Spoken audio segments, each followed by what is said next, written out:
Ever inherited a box of old photos, faded and damaged from years of being stored away? Let's bring those precious memories back to life using Adobe Photoshop CS6. First, open your photo file. Then open Now.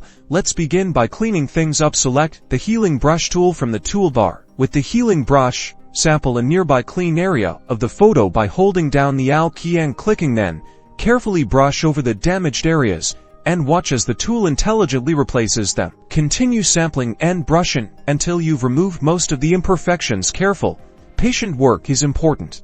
The more time you take, the better your results.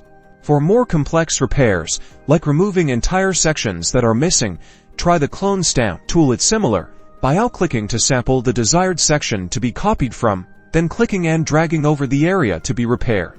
You might have to repeat the process, cloning different areas to reconstruct the missing parts. Choose your sample areas carefully to match the texture and details around the damage. Once you have fixed the damage, let's work on bringing out the best colors from the photo like before. Go to the Layers panel and click the Create New Fill or Adjustment Layer icon and choose Levels. Adjust the black, white, and gray sliders in the Levels panel to improve the overall brightness and contrast. Drag the sliders in, focusing on the histogram, to balance the tonal range. Again, we'll add a Create New Fill or Adjustment Layer and select the Brightness, Contrast option. Adjust the sliders to further focus on your photo's details. And for one last touch, open another Create New Fill or Adjustment Layer and opt for the Curves options by adding a subtle curve to bring out the color in the photo. And there you have it.